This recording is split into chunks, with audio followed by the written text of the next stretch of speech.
Yesu ashimwe, mwaramutse neza, dimanche nziza, igitondo kindi cy'umunsi w'Imana yaturemeyeho ngo tunezererwe, twongeye kubyuka amahoro, twongeye kubyuka dushima kandi dusingiza Imana, turashima ko ari umunsi Imana yaturemeye ngo tunezererwe, tujye no kuyiramya tunaruhuke, sibyo se? Dawidi aravuga ngo narishimye cyane kuko bambwiye ngo tujye mu nzu y'Imana.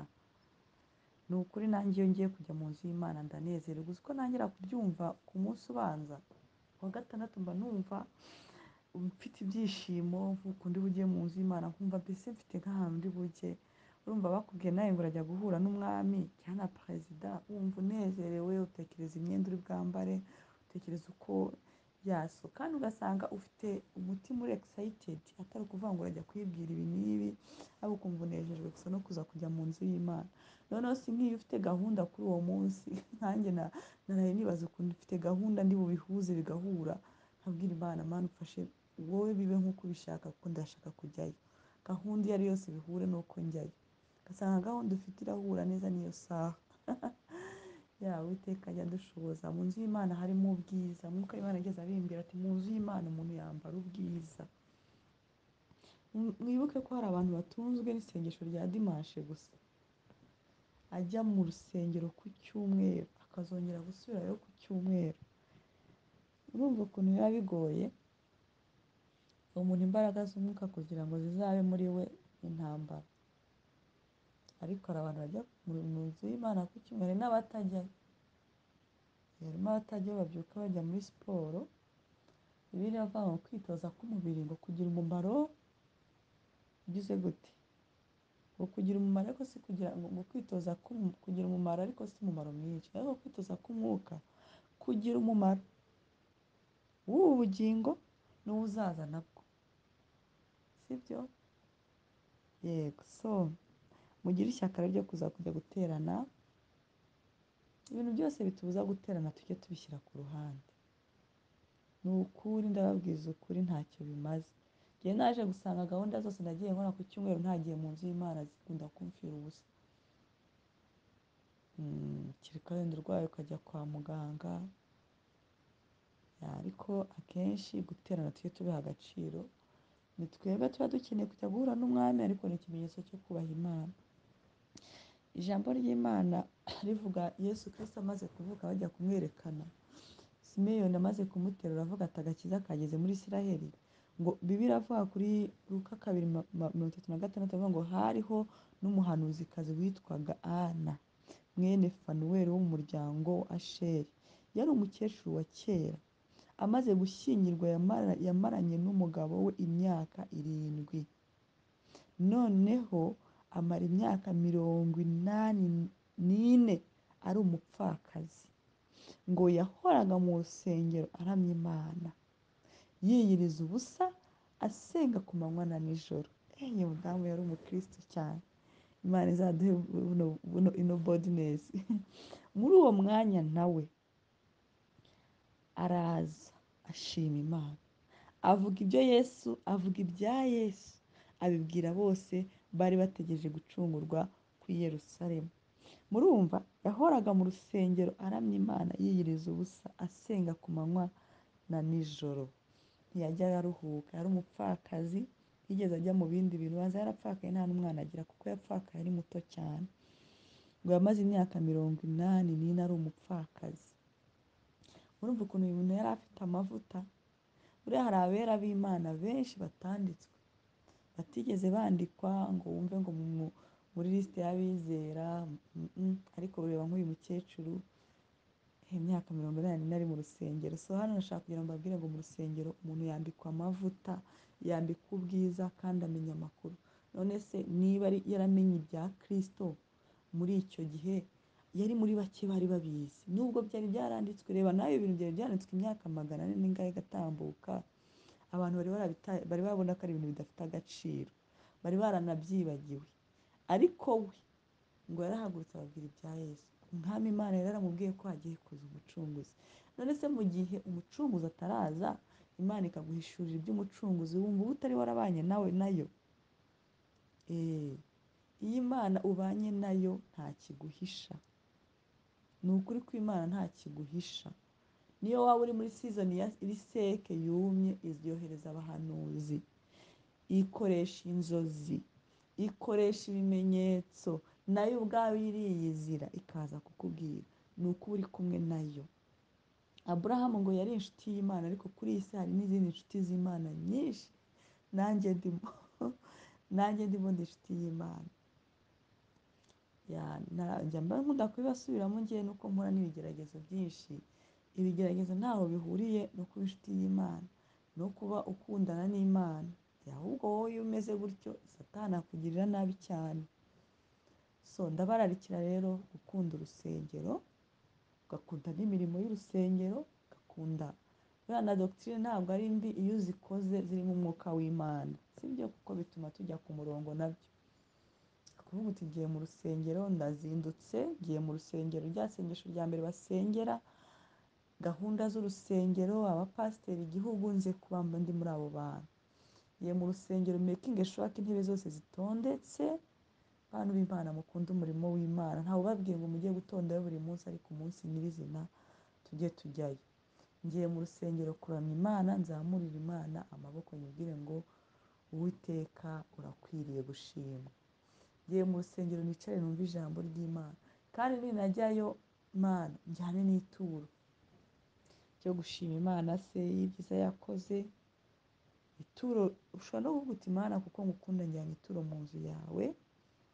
Wenda iri turo ntago bigeze baripresiza mu rusengero, ariko intebe izavunika rizagura iyindi ntebe. Njyanye ituro kuko ntagomba kwinjira mu nzu y'Imana uko naje, ngo kuko buriya abo ku gicaniro batungwa n'amaturo. Buriya mutekereza ko byavuyeho? Mbese niba muvuga ko byavuyeho, insengero za survivinga gute? Ikindi kandi njyanye ituro ry'icyacumi, ryo nta nubwo ari negotiable, ntabwo ari ibyo kunegosiya, ryo ni itegeko, biragoye kuritanga. Ikindi ngende ndebe ko na pasiteri wanjye ameze neza. Buriya twirirwa tubatera amabuye, murambabara, nabonye abantu bibagirwa vuba ibintu umuntu yagukoreye ugahita utera amabuye ukajugunyaho. Umuntu mushobora kuba mutakiri anterme, ariko ukibuka ko hari icyiza wamukuyeho. Ushobora kuba mutakiri kumwe, inzira zanyu zarabaye ebyiri, ariko hari ibyiza wamukuyeho. Bishyire ku mutima, naho rwose mwaba mutabyumvikana, ariko ujye uvuga uti ibi bintu nabikuye aha n'aha. Ujye umusabira n'umugisha, sibyo? Kuko birashoboka ko yava mu buzima bwawe we ku giti cye, ariko ntibikuraho ko yabaye umuntu wabaye mu buzima bwawe, sibyo? Uwiteka aduhane umugisha. Buri muntu waguhagaze imbere akakwigisha, jya umusabira umugisha, kuko hari icyo wamukuyeho, hari amavuta wamukuyeho. Ibyo twabyumvise. So umunsi rero w'icyumweru ni uwo kubahwa. Ana yahoraga mu rusengero imyaka 80 nawe yambitswe amavuta yo guhamya ibya Yesu Kristo. Nawe rero, nawe wahamya ibizaza, nawe Imana yakubwira ibyenda kuba, nawe Imana yaguha guidance. Ariko se mwahura mute uri muri crowd, uri mu bantu benshi, uri mu kavuyo? Hari ukwihererana nawe ku giti cyawe, hari no kujya aho bateranira. Tugabanye ama excuse, tugire precision. Tugiye gusenga tuvuge ko tugiye gusenga, tujyeyo. Ntawamenya, sibyo? Ntawamenya. So Uwiteka Mana, tugushimiye ku gitondo waturemeye cy'umugisha. Tugushimiye ko wongeye kuturemera umunsi wo kukunezererwaho. Ushimwe kandi uhabwe icyubahiro. Tukunezerewe kuri byose wakoze, ibyo twabonye, ibyo tutabonye, kandi n'ibyo tuzabona. Ibyo byose Mwami wabikoze kubw'icyubahiro cyawe n'imbaraga zawe, wabikoresheje amaboko yawe. Ubishimirwe kandi ushimirwe n'ibyo uza kudukorera uyu munsi, kuko Mwami ubuzima bwo kugendana nawe turabukomeje. Twongerere kukwizera, utwongerere imbaraga, utwongerere kugukunda, kandi utwongerere kukumvira no kukubaha. Utwongerere Mwami kugucira bugufi, kandi utwongerere imitima igushaka itari materialiste. Utwongere imitima igukunda. kandi mwami uduhe kuba abambasaderi bakwiriye kuko wowe wabishimye ko twamera. Mwami uduhe kuba ijwi rivugira abandi muri iyi si. Uduhe mwami urukundo, uduhe kubabarirana, uduhe gusenyera umugozi umwe. Mwami nongeye kwingingira abanyarwanda n'abantu bose muri East Africa ngo uduhe ubumwe, uduhe urukundo, uduhe gukora mwami ibyo wowe wakabaye ukora. Umwuka w'amahoro usendere muri East Africa. Mwami neza yawe itubeho mu izina rya Yesu Kristo. Ukureho bariyeri zose zishobora gutuma tutabana neza. Ukureho intambara zose zituma mwami tutumvikana. Ukureho mwami ibintu byose bitakwiriye mu mitima yacu no mu bitekerezo. Waremye umuntu mwami umureba mu ishusho yawe. Tubaze no kuba abakristo utugira umwe muri Kristo. Mwami ibidutandukanya byose bituveho. Ibituma tudakundana bituveho. Ibituma tutumvikana bituveho. Imbaraga zidutsikamiye zituma mwami tubona ikibi gusa kituveho. Ahubwo uduhe gusenyera umugozi umwe, uduhe kumvikana, uduhe amahoro. Nsengeye mwami amahoro muri kino kirere cyacu. Nsengeye mwami amahoro. Ndahamagara abamarayika b'ijuru b'abarwanyi ngo baze barwanye imbaraga zose zituma mwami hataba amahoro, hataba kumvikana. Mu izina rya Yesu Kristo. Nsengeye abayobozi bacu b'ibihugu, mwami ubahe kumvikana, ubahe gukundana, ubahe gusenyera umugozi umwe, ubibutse ko turi umwe. Mu izina rya Yesu Kristo. Urakoze cyane mwami w'abami. Komeza wigaragaze. Ahari njye navuga rimwe ariko ukumva 99. Ijambo ryawe rirambwira ngo ubasha gukora cyane birenze ibyo dusaba. Mu izina rya Yesu Kristo. Urakoze Mana kubyumvishe. Amen. Bana b'Imana rero mu gifaransa bavuga ngo les sentinelles. Les sentinelles muzi icyo bivuga? Abarinzi b'inkike. Yambaye ndi gusenga nibuka ko hari ibibazo bya politike byo gufunga imipaka. None rero nk'icyifuzo cyanjye nka evangeliste n'abandi ba evangeliste n'abandi bakozi b'Imana n'abandi bakristo bose, duhuze umutima dusengere East Africa. Umwuka wo kutumvikana ututumba ujye kure yacu, ujye mu bidaturwa. Dusengera amahoro kubera ko ntabwo niba mubibona iyo musomye isezerano rya kera, abami mbere yo kugira ngo barwane bajya gukonsulta abantu b'Imana. Rero kubera ko twarangaye usanga ibintu bitwituraho tutazi ahantu biturutse. Yakugura umupaka w'Urundi bawafunze, abantu benshi byabituyeho. Tube maso rero dusengera ibihugu byacu biba amahoro, biba amahoro. Ni ukuri abayobora ni abantu, natwe kandi dufite umwuka w'Imana. Tubasengere ibintu bibashe kugenda neza, bibe muri ordre, sibyo? Umwuka w'Imana bagenderere, bakorere muri harmoni y'amahoro. Sinzi niba mwumva message ndimo ndabahereza. Dusabe Imana itanga amahoro hano mu kirere cy'ibiyaga bigari. Amahoro aze, tuteye kuryama, tuteye kuruhuka. Ibibazo byose mu buzima bwacu dufite ni uko twagiye dusinzira. Hari ikibazo cyiza kuko Imana yashimye ko ikigeragezo gicamo, ariko iyo usenze icyo kigeragezo gicamo ukazakivamo n'amahoro nta vumbi. Ariko iyo ukiretse kikaza kijya kuzana n'ikindi, bikaba 2, 3, 4, 5, ugasanga byarakuzengurutse. Niba mu buzima bwawe harimo ibibazo rero udashoboye gusengera, sinzi ko uzashobora gusengera ibibazo by'ibiyaga bigari. Dufatire umwanya wo kugira, ngira ngo umwuka w'Imana anadushoboje, twafata igihe cyo gusengera amahoro. Amahoro nta kintu cyiza. Bibiliya iravuga ngo muhore musengera abatware banyu ngo kugira ngo ibihugu byanyu bihore biri mu mahoro. Muri iryo jambo muri Bibiliya rirahari. Duharanire rero gusengera ibihugu byacu. Tureke kumva icyuka cy'ubwoba, tureke kumva icyuka cy'amagambo ngo tubirebeshe amaso. Ni ukuri niba mutabibona, enough is enough. Niba mutabibona ibintu by'imipaka ihora ifunze bitera inzara, sibyo? Sinzi niba mutabibona. Abaturage baragenda bakicwa n'inzara neza. Dusenga Imana rero kandi iratwumvira kuko turi abambasaderi bayo. Tuyisaba amahoro. Dukeneye amahoro full time. Dukeneye amahoro, dukeneye amahoro, dukeneye amahoro, sibyo? Ndabakunda ko mwumvira Imana. Birashoboka ko tutahita dufata umwanya ngo tubikore, ariko aho uri ubwira Imana ngo Mana tanga amahoro. mu mitima y'abantu. Muri East Africa atanga amahoro. Buriya si ngombwa ngo upresize ikibazo uvuga uti kuko nta nubwo tuba tubizi, ariko ushobora kubwira Imana tanga amahoro mu mitima y'abantu, tanga amahoro tanga ubwumvikane. Kuko kiriya ni ikimenyetso cy'uko abantu baba batumvikanye ku kintu runaka twe tutazi, ariko umwami Imana ari hejuru y'ibintu byose, sibyo? Nababwiye ngo amavi yose azapfukamira Imana. Amavi apfukamira Imana imbaraga zose z'umwijima zipfukamira Yesu iyo zimubonye. Ziravuga ngo umwami Yesu duhuriye, igihe cyacu ntabwo kiragera, twohereze mu ngurube, twohereze mu bidaturwa ariko ntutwice. Amavi yose muri iyi si apfukamira Imana. So Uwiteka aduhana umugisha.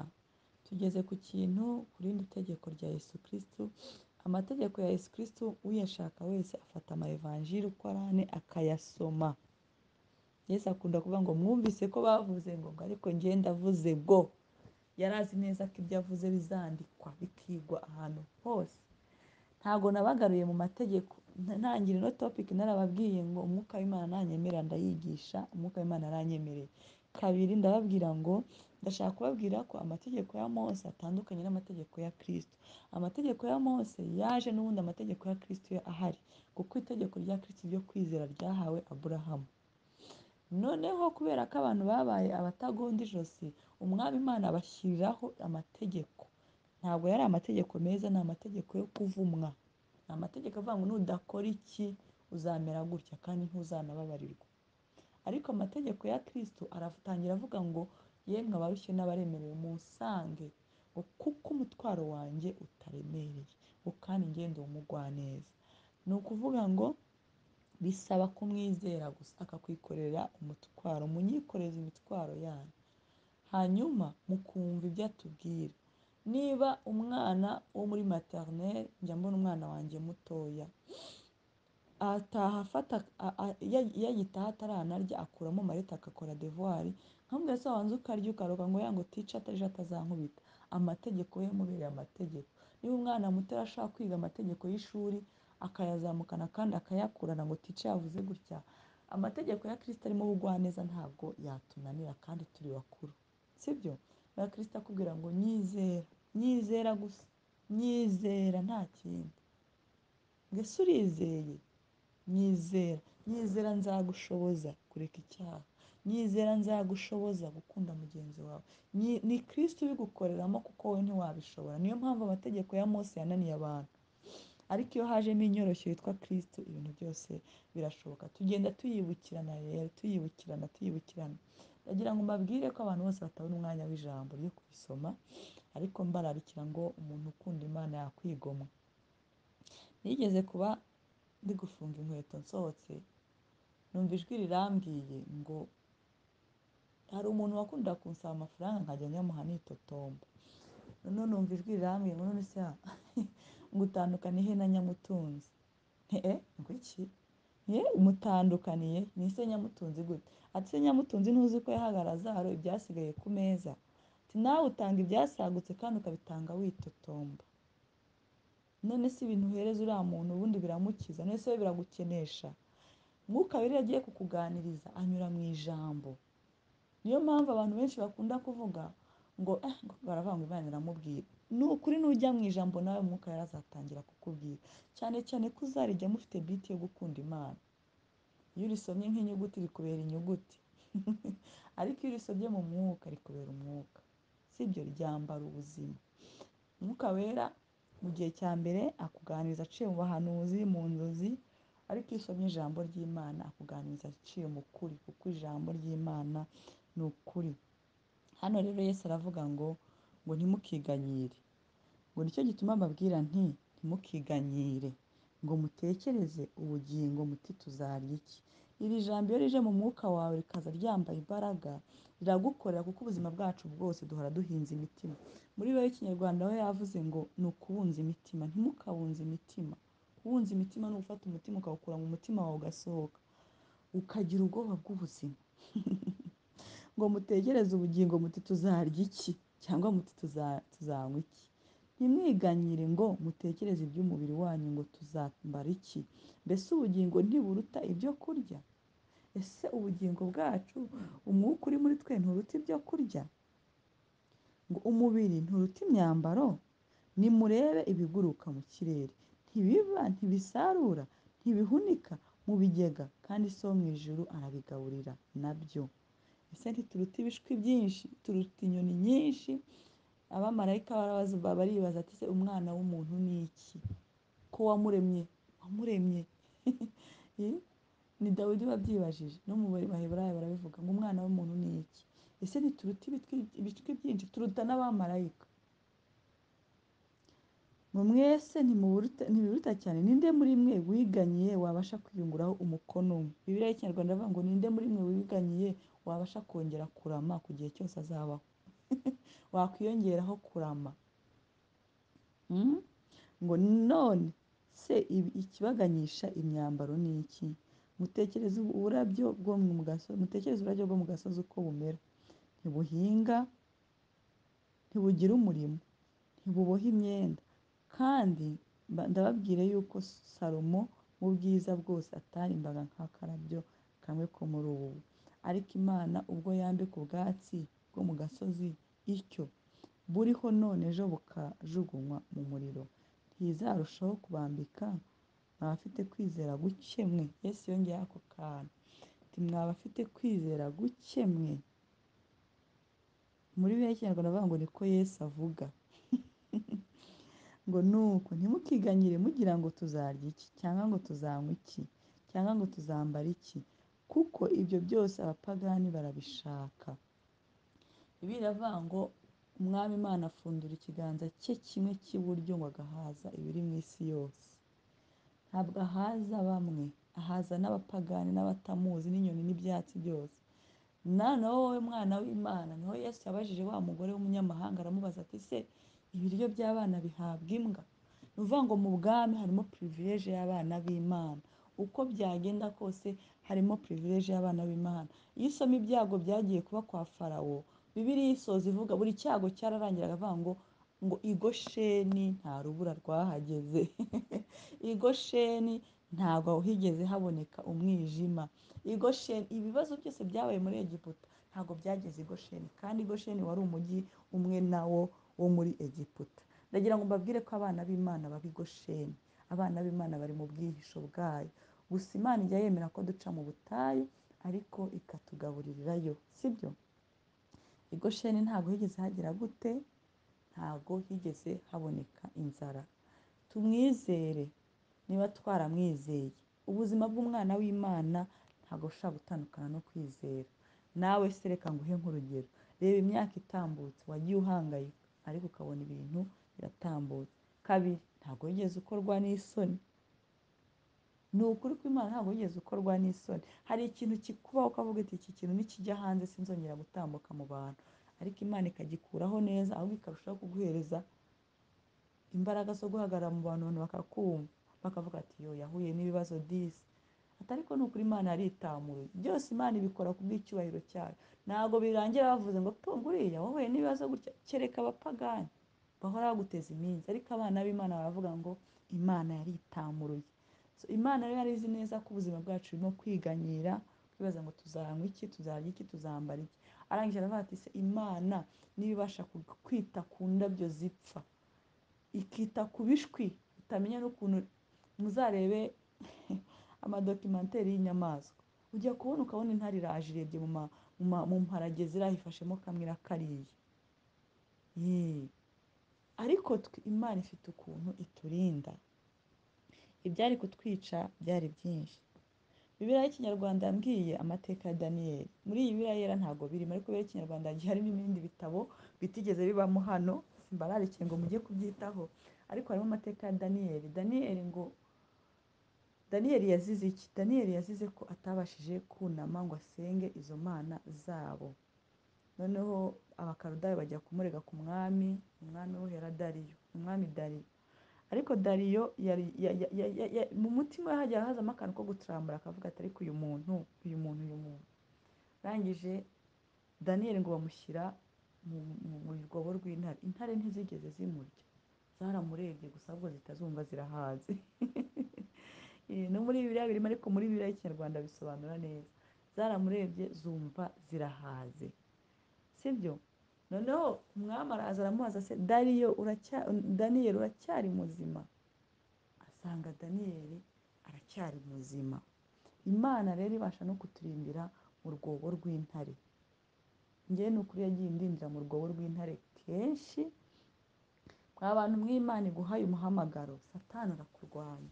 Ni nayo mpamvu habayeho kwica abana b'imfura igihe Yesu yavukaga, kugira ngo nawe apfiremo. Umuntu wagennye urupfu ku buzima bwawe ni uko aba atagushaka. Satani yagennye urupfu ku buzima bwa Yesu. Nicyo kikora ko satani aba atazi ibintu byose. Ntiyigeze amenya ngo uriya mu Herode ntiyigeze amenya ngo umwana w'Imana wavutse ni uwuhe. Afata abana b'imfura bose arabica. Abana b'abahungu bari bavutse muri icyo gihe, sibyo? Satani rero arakurwanya kuko aba avuga ngo uyu muntu aparama azangirira nabi, atangira kurwanya. Ariko Imana nayo igira gute? Iraguhungisha, igenda iguhungisha umunsi ku wundi, ikakujyana mu Egiputa ukavayo, ikaguhungishiriza n'aha gutyo paka igihe iguhaye gutsindisha. Ariko muri iyi si nta gutsindisha, uretse kubona bari gufayitinga n'abapfuye. Abantu bo muri ino minsi baragoye.